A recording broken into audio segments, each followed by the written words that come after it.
안녕하세요. 캐나다 생활 앤드입니다. 오늘은 어떻게 올 인클루시브 호텔이나 리조트를 내가 선택해야 되는지 그 방법에 대해서 한번 알아보도록 하겠습니다. 요즘에 한국에서도 신혼여행으로 중남미 쪽으로 많이 오시고, 어차피 캐나다 분들이야 원체 여기가 또 겨울 왕국이기 때문에 많이 이제 가시는데, 보통 멕시코를 가면 캐나디언하고 미국 사람들이 많이 갑니다. 그럼 어떻게 가야 되냐? 물론 여행사를 통해서도 갈 수 있지만 저는 한 번도 그런 식으로 가보진 않은 것 같아요. 왜냐하면 여행사를 통해서 가면 항상 가는 데가 정해져 있어요. 어차피 그 여행사에서 그쪽하고 연계가 돼 있기 때문에. 그래서 전 익스피디아라던가 뭐 많잖아요. 그 인터넷에 쳐보면 쫙 많으면 그걸 어떻게 피킹을 하냐면은, 똑같은 그 올 인클루시브 호텔이나 리조트라도 이게 언제 거기를 티켓팅 했느냐에 따라서 가격이 다 틀려요. 비행기가 그렇잖아요. 비행기 보면은 뭐 한 200명에게 타 있는데 다 각자 가격이 다 틀려요. 어떤 사람은 뭐 200만 원에 끄는 사람, 어떤 사람은 뭐 150만 원에 끄는 사람은, 심지어 어떤 사람은 100만 원도 안 되는 가격에 끊으신 분들도 있단 말이에요. 근데 똑같아요. 이쪽 리조트도 똑같은 게, 똑같은 호텔인데도 불구하고 내가 언제 거기 가냐. 예를 들어서 크리스마스 시즌이다. 그건 제일 비싸요. 1년 중에 제일 비싸요. 그 다음에 애들 봄방학이다. 당연히 비싸죠. 그것도 굉장히 비싸요. 그래서 그 가격이 항상 변동이 돼요. 그래서 익스피디아나 아니면 다른 이제 사이트에서 저는 한 두세 군데를 같이 계속 봐요. 그러면 뭐 한 일주일마다 변하지는 않지만은 그래도 한 보름마다 이렇게 보면 툭툭 가격 변동이 있어요. 그리고 그런 이제 방학 기간을 제외하고 또 그 크리스마스 시즌 그런데 제외하면은 가격이 거의 반 가격까지도 더 싸져요. 똑같은 호텔인데도 불구하고. 어차피 걔네들도 올 인클루시브니까 항상 음식은 해놔요. 근데 사람들이 안 와.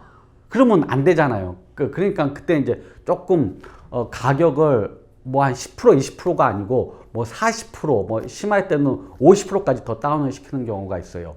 물론 단점은 있어요. 뭐가 있냐면, 사람들이 많을 때하고 그 사람들이 또 그렇지 않을 때하고 보면 음식이 조금 질이 약간 차이가 나는 경우도 있는 것 같더라고요. 자, 그래서 일단 그런 인터넷에서 그걸 봅니다. 그런데 멕시코는 그냥 보통 가족분들이 이렇게 가시는 것 같으면 한 3.5 정도, 별 3개 반 정도에 가셔도 큰 뭐 컴플레인이 안 나와요. 그리고 나는 조금 그래도 가는데 조금 편하게 있겠다. 그러면 이제 별 4개 이상 이렇게 가시면 될 것 같고요. 뭐 4개나 4개 반 그러면 뭐 굉장히 뭐 좋아요. 꼭 뭐 5개까지 하지 않아도 굉장히 그건 좋은 호텔입니다. 그런데 그 지역별로 멕시코는 그렇지만은, 멕시코는 뭐 칸쿤이나 리베라 마야나 혹은 페르토 발라토 아니면 로스카보스 뭐 다 비슷해요. 근데 쿠바 같은 경우는 그렇지 않아요. 쿠바를 갈 때는 별을 한 개에서 한 개 반을 빼면 되는 거예요. 그래 내가 별이 뭐 내가 멕시코를 전에 가봤는데 내가 4개짜리 갔어. 근데 거기 좋았어. 근데 그 생각으로 똑같이 이제 쿠바에 적용하다 보면, 쿠바는 별 한 개에서 한 개 반을 빼야 되기 때문에 거기는 내가 4개짜리 갔다. 그러면 이제 뭐 2개 반이나 3개짜리가 될 거고, 내가 그 멕시코에 내가 4개 반짜리 갔다. 그 정도의 수준이나 그러면 이제 쿠바에서는 뭐 3개나 아니면 뭐 2개 반까지도 뭐 떨어지는 뭐 그런 수준에 있습니다. 그래서 저는 추천드리는 게, 뭐 아직 쿠바나 뭐 그런 데보다는 뭐 멕시코가 아직까지는 더 낫지 않나라는 뭐 그런 생각이 듭니다. 그럼 멕시코에 어디를 가야 될 것인가? 멕시코를 처음 가보신 분들은, 뭐 한국 분이나 뭐 그런 분들은 뭐 유명한 게 칸쿤 유명하죠. 또 호텔 존, 칸쿤에서 가장 호텔 존이 좀 모던하고 세련됐어요. 그쪽으로 이제 많이 가세요. 뭐 처음에 가시면 뭐 거기 괜찮다. 뭐 어차피 처음이니까.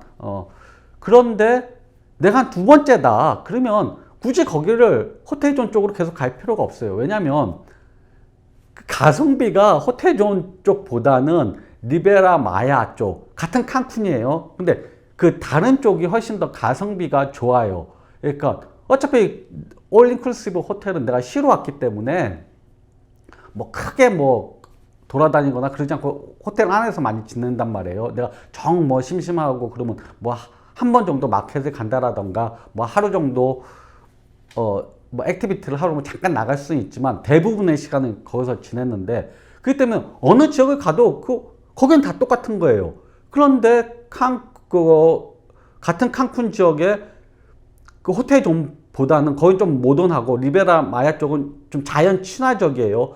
근데 그 안에서 보면 가성비는 리베라 마야 쪽이 더 나은 것 같아요. 그만큼 이제 가격적인 면에서 더 도움이 된다는 얘기죠.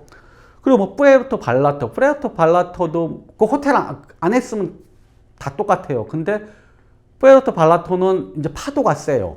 밖에서 수영하기가 조금 쉽지가 않아요. 그런 게 있고, 그 다음에 제가 올해 초에 로스카보스를 갔어요. 로스카보스는 칸쿤이나 푸에르토 발라토보다는 이제 나중에 이제 좀 신생으로 개발을 막 한 곳이죠. 근데 그쪽은 그 사막지대예요. 사막지대 그쪽에다가 개발을 했기 때문에 좋은 점이 하나가 있더라고요.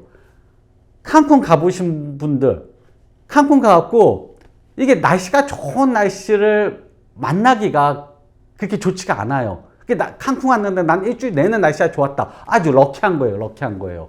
보통 뭐 갔는데 한 반은 비가 우기가 아니더라도 반은 비가 막 내리는 그런 날이거나 아주 재수가 없으면 거기 갔는데 일주일 내내 비가 와. 아주 그럼 돌아버려요. 그런데 이 기후가 로스카보스는 사막 지역이기 때문에 다 좋은 거야, 날씨가. 그래서 그 여행 가실 때도 검색을 해보셔야 돼요. 내가 이때 이 시즌이면 이게 비가 많이 올 땐가 안 올 땐가, 그거 뭐 한 5년치 10년씩 보고 그냥 딱 데이터를 뽑아 보시면 그게 나오잖아요. 그 날씨가 뭐 계속 좋다, 뭐 내가 가는 날 한 5일 앞전으로 좋았고 또 5일 뒤로 계속 좋다. 그러면 이제 계속 날씨가 좋을 확률이 많은 거잖아요. 그래서 로스카보스는 그 날씨가 굉장히 좀 장점이 있는 것 같아요. 또 그리고 또 신생 그거기 때문에 또 사람들이 아주 그렇게까지 칸쿤이나 그렇게까지 유명하지 않기 때문에 뭐 그런 것도 좀 베네핏이 있는 것 같고요. 또 호텔이나 리조트를 정할 때 어떤 그럼 리조트를 정할 것인가, 제가 말씀드렸듯이 한 3.5 이상 뭐 이거 별 부담 없습니다. 그리고 나 가족하고 갔는데 뭐 전혀 나는 호텔 이런 데서 별로 짜증 나고 싶지 않다. 그러면 이제 뭐 4개 이상, 4개, 4개 반 뭐 이렇게 5개까지 가면 뭐 좋고, 이렇게 그 정도에 가면은 뭐 정말 전혀 컴플레인이 없을 정도로 잘 돼 있을 거예요. 그리고 어떤 그럼 호텔하고 어떤 리조트를 골라야 하면은, 그러니까 모든 게 다 포함되는 거죠. 그 공항에 내려서 내가 뭐 택시 타고 가거나 그런 데 말고 그냥 공항 셔틀버스까지 다 돼 있는 그런 데 선택을 하셔야 돼요. 왜냐면 멕시코에 내리면 공항에 딱 내리죠. 그럼 막 여기저기서 이제 절에 갔다가 이제 그걸 하죠. 이렇게 여기 와봐라 여기 와라 하고 뭐 어디까지 가는데 얼마다, 어디까지 가는데 얼마다. 근데 제가 거짓말 하나도 안 보태고 5m만 이제 제가 공항 입구에서 공항 밖에 나갈 때까지 5m 갈 때마다 그 사람들이 불러갖고 하는 그 택시비라던가 그런 게 차이가 거의 뭐 100페소씩 200페소씩 나요. 제가 여기서 이제 예를 들어서 저까지 가는데 얼마냐, 그럼 600페소다 그렇게 얘기를 해요. 근데 제가 5m 앞에 가갖고 또 물어보면은 400페소 떨어져요. 또 거기서 조금 더 앞에 가면 또 200페소 또 떨어져요. 그러니까 나중에 제가 가다 보면 굉장히 좀 뭐 싸게 갈 때도 있고, 원체 이제 거기 지리를 많이 아니까 많이 가봐서. 그런데 그 자체도 피곤하더라고요. 그래서 저는 그냥 셔틀버스까지 다 포함되어 있는 그런 호텔을 구하셔야지 제가 더 편해요. 자, 그럼 이제 4개짜리, 뭐, 4개 반짜리를 이제 구하셨어요. 그러면 그 시즌별로 가격이 다 틀리기 때문에 계속 보시라고 그랬죠. 그러면 가격대가 뭐 그냥 100불 틀린 게 아니에요. 저 어제하고 오늘하고 예를 들어 애들 방학이 끼었단 말이에요. 그럼 어제하고 오늘하고 1인당 500불에서 1000불씩 차이가 나버려요. 그 기간, 그 일주일 기간에, 요 기간에 가면은 1인당 2300불이에요. 근데 요 기간에서 딱 넘어가거나 그 앞에 가면은 1300불이에요. 그럼 1인당 1000불이 빠지는 거란 말이에요. 그래서 그 기간을 잘 보셔야 되고요. 그 다음에 셔틀버스, 그것까지 다 포함된 데를 보셔야 되고, 그 다음에 저는 어덜트라면 성인이시라면 저는 어덜트 온리, 그러니까 성인 전용 호텔을 저는 추천해 드려요. 그건 왜냐면 애들하고 다 가는 데는 음식이나 그런 데도 이제 애들이 좀 먹을 만한 뭐 그런 것들도 뭐 해놔야 되고, 그렇기 때문에 또 애들도 좀 뛰어놀고 뭐 그런 그게 있는데, 그 성인 전용 어덜트 온리 쪽으로 가시면은 그 정말 어른들만 해놨기 때문에 뭐 레스토랑이라던가 그런 게 조금 더 수준이 좀 있어요. 좀 격식이 좀 있다고 그럴까요? 그래서 저는 어덜트 온리를 추천해 드리고 싶은데, 만약에 성인이시면, 근데 여기서 주의하셔야 될 것, 정말 이건 주의하셔야 될 게 뭐냐면, 어덜트 온리에는 등급이 굉장히 많이 있습니다. 무슨 등급이 있냐면, 이게 다 성인이에요. 다 성인이기 때문에 정말 성인들만 들어갈 수 있는 그런 데가 있어요. 그게 무슨 얘기냐면, 좀 섹슈얼 쪽으로, 성적으로 굉장히 좀 개방되어 있는 데가 있어요. 그게 이제 그 코멘트를 읽어보거나 그러면 되는데, 이게 한국인들은 상상을 아마 초월하실 거예요. 당연히 이거 뭐 탑 뽑는 거, 뭐 거기 있는 사람 다 이거 탑은 다 오픈해요. 다 탑은 오픈하는데, 뭐 그게 뿐만 아니고 무슨 이벤트를 하면은 언더웨어, 드레스 코드가 언더웨어예요. 그러니까 한국말로 하면 팬티하고 브래저, 남자는 팬티만 입고 꼭 가야 되는 그런 이벤트들이 있는 거죠. 근데 거기서 이제 거기 들어가면은 뭐 걔네들이 또 재밌게 하려고 하는데 뭐 그렇게 하겠습니까? 결국은 이제 막 다 오픈을 해버리고, 뭐 심지어는 정말 뭐 팬티까지도 막 오픈을 하는 뭐 그런 경우들도 많고, 또 거기 그렇게 좀 유명한 몇 군데들이 있어요. 그런 데들은 걔네들도 거기 즐기려고 온 사람들이에요. 그러니까 걔네들이 무슨 뭐 특별한 뭐 나쁜 애들이고 그런 게 아니고 그냥 대학생들도 있고요. 그 옆집 아저씨 아줌마들이에요. 그런데 거기서 보면은 막 게임이나 자기네들끼리 게임을 해도 엄청 막 충격적인 게 많아요. 그게 다 이제 백인들이었고 아시안이 이제 저 혼자였는데, 어쨌든 뭐 그런 경험이 있었어요. 그래서 어덜트 온리를 가는데 그걸 한번 좀, 어덜트 온리가 보통 애들 가는 데보다 격식은 더 있어요. 근데 어덜트 온리에서 정말 주의하셔야 될 게, 너무 오픈되어 있는데 가면 안 되는 거예요. 그럼 코멘트를 보시면은 그런 게 이제 좀 써 있어요. 그래서 저는 어덜트 온리를 추천드립니다. 계속 말씀드립니다.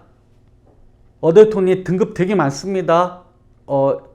코멘트 읽어 보시고요. 너무 그간 쪽 선택하시면 안 됩니다. 왜냐면 정말 상상 이상입니다. 그쪽에 끼지도 못하실 뿐더러 정말 충격을 받으세요. 또 그리고 제 아내랑 가고 뭐 제 여자친구랑 이렇게 갔는데, 그러면 한국 사람으로서는 도저히 이게 흡수가 안 됩니다. 흡수가. 그러니까 그것만 좀 주의를 하신다면 저는 어덜트 온리 추천드리고 싶고요. 그 시간, 시즌 그런 거 잘 생각해서, 또 계절 그런 거 생각해서 계속 그 금액이 바뀝니다. 금액 바뀌니까 그거 주의해서 보시다 보면 1인당 500불에서 1000불까지 금액을 낮출 수 있습니다. 이게 가능할지 모르겠어요. 저는 이걸 한번 추천해 드리고 싶어요. 좀 시간 여유가 좀 있으시다면 이 겨울에 캐나다 오는 거예요. 캐나다는 한 11월 달부터 한 3월 달까지는 뭐 늦으면 4월 달까지도 겨울이에요. 그러니까 뭐 한 2월 달이나 뭐 이렇게 겨울에 결혼하시는 분들도 있잖아요. 그럼 와갖고 캐나다에서 스키를 즐기는 거죠. 캐나다에서 스키를 즐기고 그 다음에 캐나다에서 멕시코를 갔다가 다시 캐나다 와서 이제 다시 한국으로 돌아가는 그런 것도 괜찮은 것 같아요. 왜냐면 이 캐나다에서 이 멕시코 가는 비용이 그렇게 비싸지 않아요. 한 일주일을 기준으로 봤을 때 뭐 한 포스타급 봤을 때 제가 성수기만 아니라면 1200불 1300불 갖고도 충분히 가실 수가 있기 때문에 1인당 그러면 그것도 굉장히 가성비가 있는 것 같아요. 구독, 좋아요 눌러주세요.